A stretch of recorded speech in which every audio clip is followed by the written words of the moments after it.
Sir, ಸಚಿವರಾದ ಬೈರತಿ ಸುರೇಶ್ ಅವರು ಮೈಸೂರು ಲೋಕಾಯುಕ್ತ ಹಿಂದಿನ SP ಆಗಿದ್ದಂಥ ಸಜಿತ್ ಅವರ ಮೂಲಕ ಒಂದು ಮಾಹಿತಿಯನ್ನು ಪಡ್ಕೊಂಡು, ಅಂದರೆ ನಾವು ದೂರರ್ಜಿಗಳು ಕೊಡೋಕ್ಕಿಂತ ಮುಂಚೆನೇ ಲೋಕಾಯುಕ್ತದವರು ಮಾಹಿತಿ ಮತ್ತು ದಾಖಲೆಗಳನ್ನು ಸಂಗ್ರಹ ಮಾಡಿ ಮಾನ್ಯ ಲೋಕಾಯುಕ್ತ ಒಂದು ವರದಿಯನ್ನು ಕೊಟ್ಟು ಸರ್ಚ್ ವಾರೆಂಟ್ ಪಡ್ಕೊಂಡಿದ್ರು.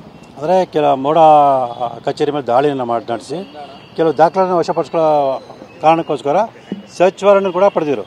ಆ ಸರ್ಚ್ ವಾರೆಂಟ್ ಆಧಾರದ ಮೇಲೆ ದಾಳಿ ನಡೆಸುವಂಥ ವಿಚಾರವನ್ನು ಆ ಮೈಸೂರಿನ ಲೋಕಾಯುಕ್ತ SP ಆಗಿದೆ ಅಂತ ಸಜಿತ್ ಅವರು ಸಚಿವರಾದ ಬೈರತಿ ಸುರೇಶ್ ಮಾಹಿತಿಯನ್ನು ಕೊಟ್ಟಿದ್ದರಿಂದ ಬೈರತಿ ಸುರೇಶ್ ಅವರು ಹೆಲಿಕಾಪ್ಟರ್ನಲ್ಲಿ ಮೈಸೂರಿಗೆ ಬಂದು ಮೈಸೂರು ನಗರಾಭಿವೃದ್ಧಿ ಪರದಲ್ಲಿದ್ದಂಥ ಕೆಲವು ಪ್ರಮುಖ ಕಡತಗಳನ್ನು ತಗೊಂಡು ಬಂದಿದ್ದಾರೆ. ಅಂದರೆ ಬೇಲಿ ಎದ್ದು ಹೊಲ ಮೈದಂಥ ಒಂದು ಗಂಭೀರ ಪ್ರಕರಣವಾಗಿದೆ. ಅಂದರೆ ಆರೋಪಿಗಳ ವಿರುದ್ಧ ಕ್ರಮ ತಗೊಳ್ಳಬಹುದಂತ ಪೊಲೀಸ್ ಅಧಿಕಾರಿಯೇ ಆರೋಪಿಗಳಿಗೆ ಮಾಹಿತಿ ಕೊಟ್ಟು ಆ ದಾಖಲೆಗಳನ್ನು ಸಾಕ್ಷ್ಯಗಳನ್ನು ತಗೊಂಡು ಹೋಗೋದಕ್ಕೆ ಅವಕಾಶ ಮಾಡಿಕೊಟ್ಟಿದ್ದಾರೆ. ಯಾವ ಪ್ರಕರಣಕ್ಕೆ ಅವರು ಸರ್ಚ್ ವಾರೆಂಟ್ ತಗೊಂಡಿದ್ದಾರೆ ಸರ್? ಏನು ಪ್ರಕರಣ ಅದು? ಸರ್, ವಾರೆಂಟ್ ಪಡೆಯಲಿಕ್ಕೆ ಕಾರಣ ಏನಾಗಿತ್ತು? ಮೈಸೂರು ನಗರಾಭಿವೃದ್ಧಿ ಪ್ರಾಧಿಕಾರದಲ್ಲಿ ಬ್ರಹ್ಮಾಂಡ ಭ್ರಷ್ಟಾಚಾರ ನಡೆದಿದೆ. ಸ್ವತಃ ಮಾನ್ಯ ಮುಖ್ಯಮಂತ್ರಿ ಶ್ರೀ ಸಿದ್ದರಾಮಯ್ಯ ಮತ್ತು ಇತರೆ ಪ್ರಭಾವಿ ರಾಜಕಾರಣಿಗಳು ಎಲ್ಲರೂ ಕೂಡ ಅಕ್ರಮವಾಗಿ ನಿವೇಶನ ಪಡೆದಿರೋ ಮಾಹಿತಿ ದಾಖಲಾತಿಗಳು ಲೋಕಾಯುಕ್ತರು ಸಿಕ್ಕಿದ್ರಿಂದ ಅವರು ಸರ್ಚ್ ವಾರೆಂಟ್ ಪಡೆದಿರುವಂಥ ಮಾಹಿತಿ ಇದೆ.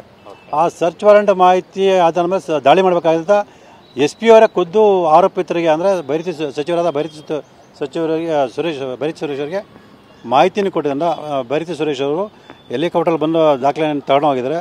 ಸೊ ಅದ್ರ ವಿರುದ್ಧ ಕ್ರಮ ತಗೊಳ್ಳಿ ಅಂತೇಳಿ ನಾನು ನಿನ್ನೆ ಇಮೇಲ್ ಮೂಲಕ ಪೊಲೀಸ್ ಮಹಾನಿರ್ದೇಶಕ ದೂರರ್ಜಿಯನ್ನು ಕೊಟ್ಟಿದ್ದೆ. ಸೊ ಈ ದಿನ ನೇರವಾಗಿ ಬಂದು ಕಚೇರಿಗೆ ದೂರರ್ಜಿಯನ್ನು ಕೊಟ್ಟಿದ್ದೀನಿ. ನೀವು ಹೇಳ್ತಾರಂತ ಅಲಿಗೇಷನ್ ಹೆಲಿಕಾಪ್ಟರ್ ಬಂದು ದಾಖಲೆ ತಗೊಂಡು ಹೋದ್ರು ಅಂತ, ಅದಕ್ಕೇನಾದ್ರು ಪೂರಕ ಸಾಕ್ಷಿಗಳು ಏನಾದ್ರು ಇದೆಯಾ ನಿಮ್ಮ ಬಳಿಯಲ್ಲಿ? ಅದಕ್ಕೆ ಸಂಬಂಧ ಸರ್, ನಮ್ಮ ಬಳಿ ನೇರವಾಗಿಲ್ಲ, ಅದಕ್ಕೆ ಪೂರಕವಾದ ಮಾಹಿತಿಯನ್ನು ಕೊಟ್ಟಿದ್ದೀನಿ. ಆ ಹಿನ್ನೆಲೆಯಲ್ಲಿ ತನಿಖೆ ನಡೆಸಿದಾಗ ನಾನು ಮಾಡತಕ್ಕಂಥ ಆರೋಪಕ್ಕೆ ಸಾಕ್ಷ್ಯಾಧಾರಗಳು ಸಿಗುತ್ತೆ ಸರ್.